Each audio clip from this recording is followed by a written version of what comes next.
আমন্ত্রণ জানাচ্ছি গণিতের আরও একটি ক্লাসে।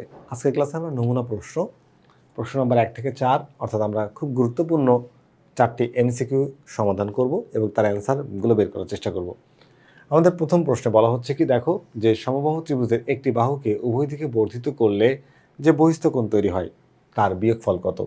তো সমবাহু ত্রিভুজ বলতে আমরা কি বুঝি? যে ত্রিভুজের প্রত্যেকটি বাহুর দৈর্ঘ্য সমান তাকে আমরা বলি সমবাহু ত্রিভুজ।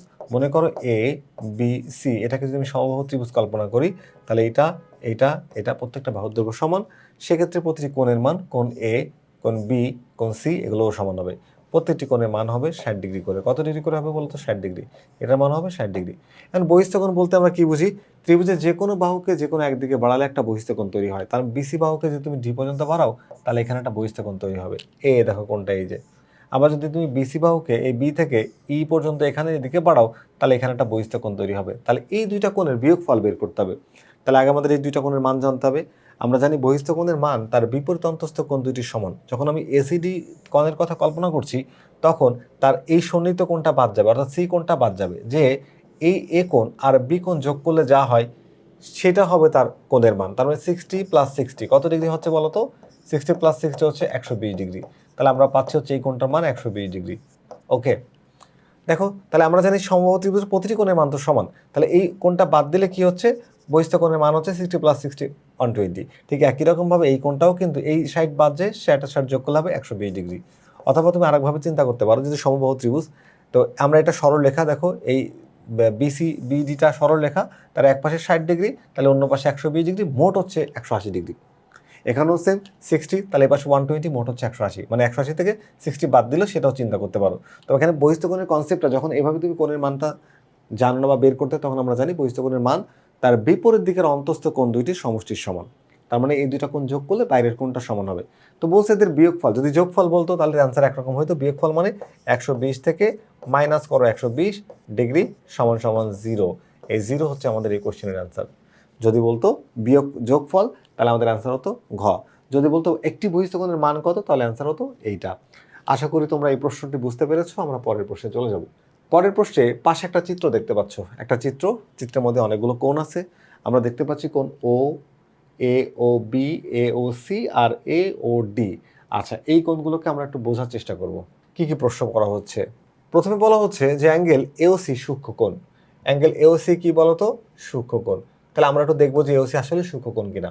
দেখো এওসি, এই কোণটা সূক্ষ্মকোণ। এটা কি বলা হচ্ছে? সূক্ষ্মকোণ। হ্যাঁ, এই কোণটার মান 90-এর চেয়ে কম, তাহলে এটা সূক্ষ্মকোণ। এই তথ্যটা ঠিক আছে। তাহলে এওসি হচ্ছে সূক্ষ্মকোণ, এটা ঠিক আছে। এবার দেখবো কোণ এওবি সমকোণ কিনা। দেখো এওবি বলা হচ্ছে সমকোণ, তাহলে এওবি সমকোণ। দেখতে পাচ্ছ যে এটা সমকোণ, 90 ডিগ্রি বা লম্ব, তাহলে এটাও কিন্তু ঠিক আছে। তাহলে এওবি সমকোণ, এটা ঠিক আছে। তাহলে এইটা ঠিক এবং এইটা ঠিক বলা হচ্ছে এওডি প্রবৃদ্ধ কোণ না, এটা কিন্তু ঠিক নেই। এওবি প্রবৃদ্ধ কোণ না। এওবি প্রবৃদ্ধ কোণ না কেন, আমরা একটু দেখি।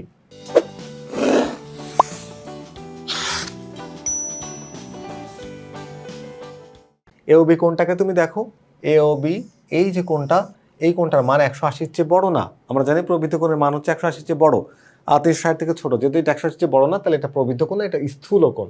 তাহলে আমরা পাচ্ছি কোথায় বলতো? 1 নাম্বার সঠিক, 2 নাম্বার সঠিক, 3 নাম্বার ভুল। তাহলে আমাদের অ্যান্সার হচ্ছে গ। এই কোশ্চেনের অ্যান্সার কি বলতো? গ। এবার একটি চিত্র দেখো। এই চিত্র থেকে আমরা 2টা কোশ্চেনের অ্যান্সার করব। কয়টা কোশ্চেনের অ্যান্সার করব? 2টা। এক হচ্ছে তোমার 3 নাম্বার প্রশ্ন, আর হচ্ছে 4 নাম্বার প্রশ্ন। এই 2টা আমরা অ্যান্সার করতে চাচ্ছি। চলো তো অ্যান্সার করা যাক। দেখো এর আগের চিত্রে কি বলা হয়েছে? এ বি সমান্তরাল ইএফ সমান্তরাল সিডি। এ বি হচ্ছে এইটা, তারপর হচ্ছে ইএফ হচ্ছে এই বাহুটা, আর সিডি হচ্ছে এই বাহুটা। এরা পরস্পর সমান এবং বিডি সিডি এর উপর লম্ব। এই বিডি সিডি এর উপর লম্ব, তার মানে এটা সমকোণ। সমান্তরাল লেখা হয়, এটাও সমকোণ আর এটাও কি সমকোণ হলো। ভালো কথা, মানে প্রত্যেকটি কোণের মান 90 ডিগ্রি। তো আমরা দেখতে পাচ্ছি এই কোণটা লেখা আছে 120 ডিগ্রি, 120 ডিগ্রি, আর এটা হচ্ছে 150 ডিগ্রি, 150 ডিগ্রি। ভালো কথা। তো আমি দেখি বের করতে চাচ্ছি কিসের মান। বলছে কোণ এ ই এফ এর মান কত? কোণ এ ই এফ এর মান কত? এ ই এফ মানে এ ই এফ, এই যে অ্যাঙ্গেলটার ভ্যালু কত বের করতে হবে। তুমি দেখো এই কোণটা হচ্ছে 90 ডিগ্রি, আর এটা হচ্ছে 90 ডিগ্রি, এটা হচ্ছে 120 ডিগ্রি। তাহলে এই কোণটার মান কত আমরা জানি। তুমি যদি এ ই এফ বি একটা চতুর্ভুজ কল্পনা করো, চতুর্ভুজের 4 কোণ সমষ্টি 360 ডিগ্রি। 4 কোণ সমষ্টি 4 সমকোণ বা 360 ডিগ্রি। তাহলে 360 ডিগ্রি থেকে তুমি বাকি কোণগুলোকে মাইনাস করে দাও। দেখো এই যে 90 প্লাস 90 180, 180, আচ্ছা 90 প্লাস 90 লিখে দিই, 90 প্লাস হচ্ছে 90 প্লাস হলো তোমার কত বলো তো এখানে 120 ডিগ্রি। এবার সবগুলোকে আমরা যোগ করে ফেলি, আমরা পাচ্ছি কত ডিগ্রি বলো তো 360 ডিগ্রি, এখানে যোগ করলে হয় 300 ডিগ্রি, তাহলে 300 ডিগ্রি মাইনাস করে দাও, তাহলে কত পাচ্ছ তুমি পাচ্ছ হলো 60 ডিগ্রি। কত ডিগ্রি 60 ডিগ্রি, তাহলে এই যে কোণটা তার মান হলো 60 ডিগ্রি। তাহলে আমাদের অ্যান্সার হচ্ছে খ, যেখানে আছে 60 ডিগ্রি। আশা করি এই অ্যান্সারটা তোমরা বুঝতে পেরেছো। আমরা পরের অ্যান্সারে চলে যাব।